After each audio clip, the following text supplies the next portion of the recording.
Update: my sister and brother-in-law wanting to take my camper for my nephew to live in. Things went bad. Original post: my sister and her husband fell on hard times because of the pandemic.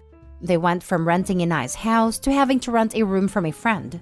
It was supposed to be temporary, but they've been in his house for an entire year, and he didn't have more than one room to spare to rent to them. I have a family on my own, and my house is full, so I didn't want them living with me. But I have a vintage camper trailer in my backyard, one of those small ones they called a canned ham type. It had various repairs over the years, including redoing the floor and ceiling, as well as getting a new axle. And it's in a pretty decent condition for being over 50 years old. I take this camper on yearly trips with friends and on camping trips with family, and I'm very anal about its upkeep. My sister, though, has asked to borrow the camper numerous times to put in her friend's backyard so her teenage son could have some privacy and use it as a personal bedroom. But I know my nephew. He's destructive with everything and would turn my camper into a total mess. And I'm certain they wouldn't want to give it back whenever I need it because he'd already been living in it. I know they can't simply go out and get a camper of their own because the one in usable conditions are not cheap. And right now, they're trying to save every extra dime to get back on their own feet. Recently, my sister has gotten our parents involved, and they think I should just lend them the camper. But I've still refused. They won't let up and seem to think that if they keep hounding me as a collective that I'll give in. But I haven't. My wife is on my side and has refused to let my sister and brother-in-law in when I wasn't home. They have a vehicle that can tow the camper, so I don't trust them to not take it if they can get in my backyard. My house also has cameras, and my sister and brother-in-law are aware of them now. They say I'm the a-hole because I only use the camper a few times a year and they need it now. But I worry that they wouldn't want to give it back, much less return it in the same condition. I firmly believe I'm in the right, but with my parents and sister constantly breathing down my neck, I thought I'd come here for an unbiased opinion. Am I the a-hole for not lending them the camper? Info: I did suggest they get my nephew a tent, but they shot the idea down and called a tent temporary. If anything, that just felt like another red flag to me. More info: our parents do not live close anymore. They moved several states away to retire a few years ago. Now for the top comments before reading the updates. Not the a-hole. Obviously, it's not like they're asking to borrow it for a few days. It would be indefinite, and like you said, he's messy and destructive. No way I'd let them take it. Honestly, even if the nephew weren't messy and destructive, the very fact that it would be for an indefinite amount of time would do it for me. This isn't a camper just rotting in the backyard. This is something OP uses. So if he wants to use it while nephew is still using it, guess who would lose out? Not the a-hole. I think you are correct in believing that you would basically be giving them the camper. It is pretty bad that they seem to be considering stealing it from you. It is not much of a solution to their real problem. Of course you are not the a-hole. This is another one of the many posts that are, you have XYZ. I need your XYZ. Give it to me. There are so many unbelievably entitled people out there. You would not be the a-hole even if you never used your camper. It is not even the give it to me. It's the screaming and name-calling and the verbal abuse to try and bully the other person into giving in. Now for the first update. I showed my sister and brother-in-law this post after getting the verdict. My parents have seen it as well, and they are all very unhappy with me. But my parents have backed off and they say they won't bother me with it again. I also spoke with my sister alone and went through the rough estimates of what possible repairs to the camper would be should my nephew damage it. My sister was not happy to see those numbers. Then I called her out on how they'd likely not want to return the camper when I need it. They also tried to come to my house when I wasn't home to take it without permission. And I told her I'd have no problem calling the police if they ever try that. My sister still tried to say her son needs the camper, but when I went through the comments on this post with her, she became incredibly embarrassed and then got very angry. She left saying she won't bother me for the camper anymore, but still stated she thinks I'm a jerk. I didn't reply because I knew she was waiting to gaslight me. Just waved her goodbye and she left. My brother-in-law called me shortly after to yell at me, but he had no leg to stand on other than they want it. I told him I'd contribute $100 for a tent, but they're on their own feet for the rest. They actually agreed to the $100, so I guess my nephew's getting a tent to live in. I'd like to thank everyone here for all their great advice. You gave me what I needed to end this problem. Now for the last update. Hi everyone! A few days ago, I saw an animation of my old post on YouTube and decided to log back on and give everyone an update. But I couldn't do it in the original sub where I first posted it and tried to post in another sub that banned me. So I've come here instead. I just want to say that things seemed to get better after I made my sister and brother-in-law give up on borrowing my camper. If they'd gotten their hands on it, I likely wouldn't have gotten it back anytime soon, short of getting police or a lawyer involved. They even tried to show up at my house to take the camper while I wasn't home, and my wife had to keep them out. I showed my last post to my sister, brother-in-law, and parents, and they were furious at me, but let go of the fact that my camper was not up for grabs out of sheer humiliation and embarrassment. They had no real logical way to argue with me, especially after I brought up the amount of money that could end up being owed to me in repairs should they or my nephew damage the camper. That part made my sister extra sore at me. I thought we'd close the book on this whole mess, but it seems closing one book only opened another one. Things went downhill very badly, a bit over a month after my original post. So badly that I couldn't believe it was really happening. And yet it did. Many here may not believe it either. But here's what happened. Some wondered if my sister and brother-in-law were going to actually use the $100 I gave them to get my nephew a tent to have his own space in the backyard. I admit I had my doubts, but they followed through on getting him one. Our parents sent them some money as well, and they got my nephew a good-sized tent that he can have a cot to sleep on in, and a small amount of simple furniture. I personally donated a cot as I had an old Coleman one sitting in my garage unused for years. I gave him a folding camping chair too. The boy got electricity in the tent via an extension cord from the main house. However, he frequently complained about heat during the day. It only had a couple of those little pseudo-air conditioners that you just put water in to keep his tent cool. Though honestly, I doubt the situation would have been any different if he had my camper because it can get pretty hot inside of it too. Now on to what happened a bit over a month later. My sister and brother-in-law were evicted from their friend's house. Apparently, while there was trouble with my nephew needing his own space and being messy and defiant, they were having more trouble with a friend who was also their landlord. They tried to smooth things over by putting their son in a tent so he wouldn't be in the house much to avoid trouble. I suppose that might have worked, had my sister and brother-in-law not been caught with illegal drugs. And I mean the very bad ones, the kind that uses a syringe. Their friend/landlord went into their room while they were away and found their stash. That's why they were evicted. Suddenly, it made sense why in 2 years they couldn't afford a small apartment to move into despite both of them working full-time. Their extra cash just went right to their habits instead of saving it like they claimed to have been doing. Looking back, they did look a bit more unhealthy at a time, but I assumed it due to stress. And not long after being outed, their habits put them behind bars. People who are on these heavy stuffs can go very wild in an instant, and that's exactly what happened. When their friend/landlord gave them an eviction notice for having found a stash in his house, my sister and brother-in-law both got physical with him, and he called the police. That scared them, and they locked themselves in their rented room. Meanwhile, my nephew was blissfully unaware of what was happening as he was just gaming alone in his tent.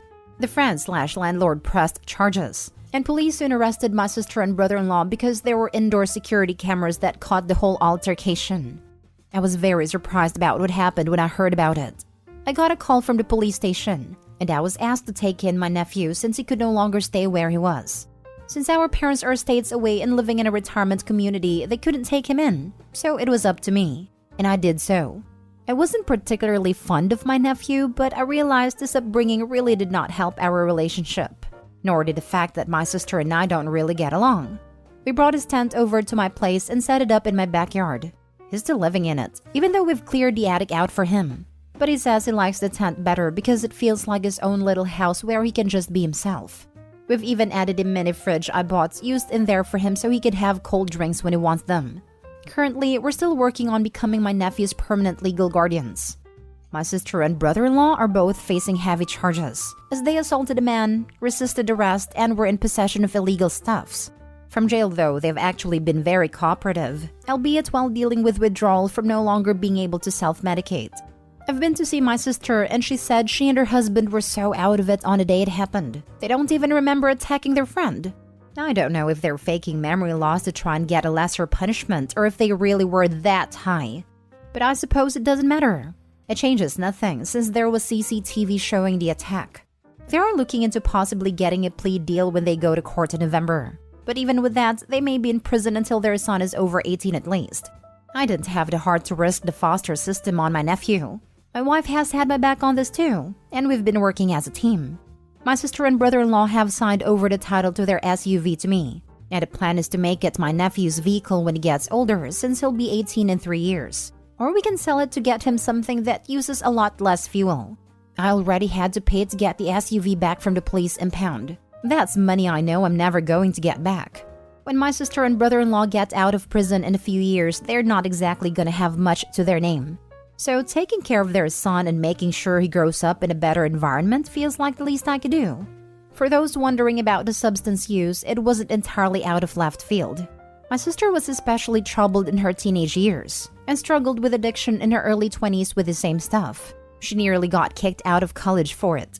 Our parents always just dug her out of the mire and helped her back on her feet. They even paid for her rehab. We all thought she'd be clean for a long time. But she admitted to me when I visited her in jail that her husband also had the same addiction issues. That's actually how they met. Not in rehab, but in a focus group after the rehab. They did not admit this to any of us until recently. Not sure why. But with the stress they faced in the past 2 years, falling back into old habits became easy for them. I've tried checking up on their former landlord to ask if he was okay. However, he wants nothing to do with my family. He had some pretty offensive things to say when I went over to gather my sister and brother-in-law's stuff. Once police gave me the okay, and the man actually threatened to pull a gun on me while I was carrying out boxes. He said he thinks my family are all alike, a bunch of filthy white trash C-words. So I don't feel as sorry for him as I did since he's a pretty big jerk. My nephew also confirmed this. My kids weren't exactly receptive of their cousin being around them. There's a bit of an age gap between them and they just don't relate to one another. And while my nephew is messy, we make him clean his tent once a week. And we make him shower at least 2 to 3 times a week. We live in a warmer climate, but now that the seasons are changing, it's cooling down a little bit to where he says the tent isn't so bad. He's got a tablet, a laptop, a DVD player, and a Nintendo Switch to occupy his time. But we keep these things in the house whenever my nephew isn't home. It's way easier to steal out of a tent than a house after all. Considering how angry my nephew was before, he rarely shows his temper now. Yes, he makes it hard to get him to do his chores, but as a whole, he's shown more improvement in a couple months than I saw in 3 years. He is extremely grateful, but is also very solitary. We give him his space most of the time, but I make sure my kids don't bother him either. He's going through a lot right now. My nephew plays a lot of Zelda and Fortnite. At least those are 2 of the games he plays that I know of. My kids love those games too. We've also given my nephew the old 10-speed road bike I used to use years ago. He rides it to and from school, as we live about a mile away from the local high school. Thus far, most of the drama from him has been school-related. He had to change to a different high school and make new friends, which he wasn't particularly happy about. He really doesn't like doing his homework and has been fighting with his teachers. But that's a problem many parents face on the regular. He says he's made a few new friends though, and I'm thankful for that. We're taking things one step at a time, and so far, it's slowly getting better. My nephew has also talked of one day getting a part-time job. For the record, he brought this up himself, not me or my wife. He says he needs to be ready to be independent when he's 18, but we wouldn't kick him out just for getting older. He's one of our kids now too after all. But if he's willing to work hard and move on to working full-time or going to college, we'll encourage him. I just don't want him ending up like either of his parents. He seems to be far better off mentally without their influence now anyway. It makes me regret not wanting to take him in sooner, but I didn't know how bad things really were. To think this all started because my sister and brother-in-law wanted my camper for their son. And those of you who said they potentially wanted it to skip town if they'd gotten a hold of it, you may very well have been right. They were on thin ice with their landlord, and falling ever deeper into their bad habit. Thus far though, my nephew has been completely indifferent to the camper even though his tent is practically right next to it. He says as long as he has his own space, he's fine. It reminds me of when I was his age. I enjoyed hanging out and spending nights in the old shed my parents made into a playhouse for me and my sister when we were kids. But we are still required to have a room at the ready for my nephew whenever a social worker checks up on us. He has the bulk of his stuff in the attic room, but chooses to stay in the tent, which the social worker didn't seem to mind since it was my nephew's preferred place to hang out, so long as an actual room was available to him. We also have a 7-foot-tall privacy fence all around the backyard and cameras too. That helps my nephew feel safe back there at least. So for now, I think we have things covered. I probably won't update again, as it's pretty much a guarantee that my sister and brother-in-law are going to be locked up for a few years. Our parents are especially mad at them about it and have thanked me to no end for taking my nephew in. They want to fly over to visit this Christmas so we can all spend time as a big family for the first time since before the pandemic. And before I go, I know some are probably going to ask where brother-in-law's family is in all of this. Couldn't they help? Why didn't my sister and brother-in-law ask them for help? Well, the answer is they couldn't. I don't know a lot, but brother-in-law spent the latter half of his own childhood in the foster system. His family aren't in his life. I don't know who they are or where they are, but he hated them so much that he actually took my family name when he married my sister. So they aren't involved whatsoever with my nephew. That went in a completely different direction than I thought it would. His sister and brother-in-law were totally going to sell the camper for these. Or as someone said in the comments on his original post, sell stuffs out of the camper and fund their habit. They already had the SUV to tow it. And now I'm imagining it like a food truck for these. Anyone else surprised that they actually used the $100 to buy the kid a tent? Or do you think they scammed the parents as well to make a bit extra to go into their veins? I'm a little surprised they got him the tent, but I guess they wanted him out of the room while they were shooting up. It was a tent, or their friend was going to evict them. Sounds like Nephew was on someone's last straw.